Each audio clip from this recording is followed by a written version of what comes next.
Back at the bar, Henry glanced over at the table where Kelly would have been sitting if he hadn't been occupied with pressing business at the morgue. "So you think mirrors cure this?" he said with a chuckle. Eddie didn't seem so happy. "I don't know if cure is the right word. I mean, excruciating pain could hardly be considered a cure, could it?" Henry shrugged. "You could ask Kelly, I suppose." "Very funny. You do realize your wife needs a doctor, don't you?" "Yeah, but she don't want to go." "Because she doesn't feel any pain." It was Eddie's turn to shrug. "You know it's true," Henry pressed. "If it always hurt as bad as it did when she glanced in the mirror, she'd be in the doctor's office so fast she'd leave a sonic boom." Eddie was silent. He just sipped his beer. "Do you love her?" "Pardon?" "Do you love Chelsea?" "Of course I do. Why else would I have married her?" "I'm just saying, Eddie. I'm just saying that if you love her, you're gonna have to take her to the doc whether she wants to or not. Otherwise, in a week at most, we'll be filling another hole in the cemetery." Lance Beckett stood in the living room waiting. He could hear his mother banging a pot in the kitchen as she prepared supper. Lance hesitated, made sure it was safe. Then he picked up the lighter. A couple of flicks with his right thumb got the flame going. He watched as it flickered in front of him, dancing its siren call, beckoning him to play. He smiled, his eyes dazed but his mind serene. He ran his left hand over the flame, watched it kiss his skin. He felt heat from the flame, but it was pleasant, no pain at all. Eventually he held his finger over the flame and watched the tip turn black.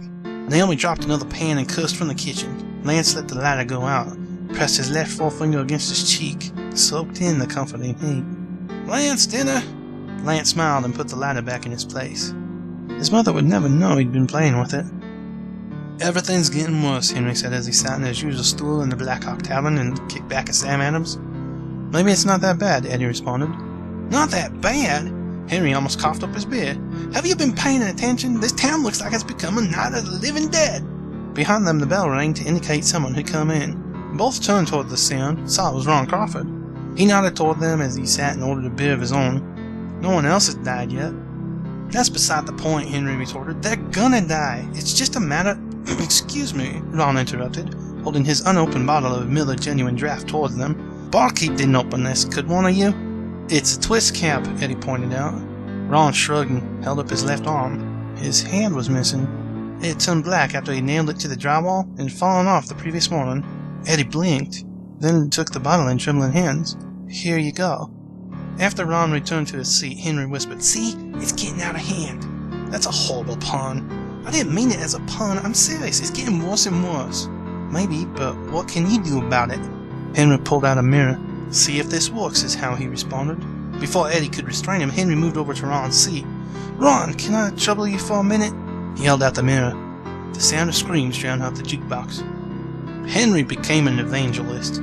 The mirror worked better than he imagined it would. As soon as people saw their rotten flesh, they felt it. As soon as they felt it, they acted. Ron rushed to the clinic in Oakdale. They had to cut off the rest of his arm at the elbow, but they saved his life. Others did not fare as well. When Henry showed the mirror to Beatrice McLean, she fell to the ground screaming about her hip spur, and immediately took out a bottle of Jebediah's miracle potion.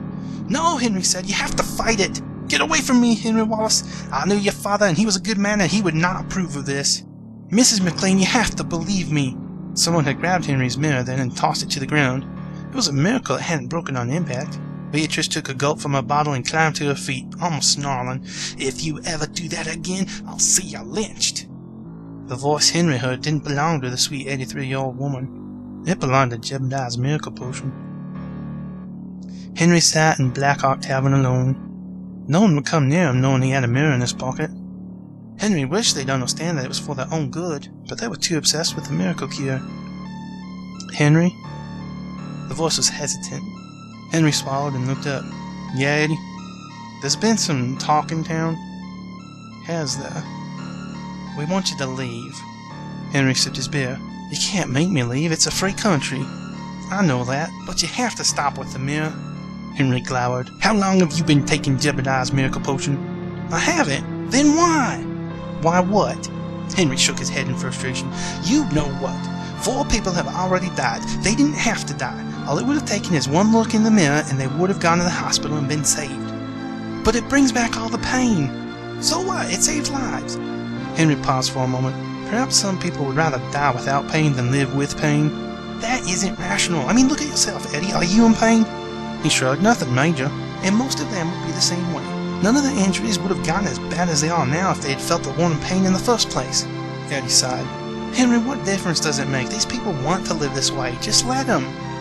Just let them die when I could save them? Eddie, how could I live with myself if I did that? How can you? Because it's what they want. But it's not what they should want. Who are you to make that decision for them?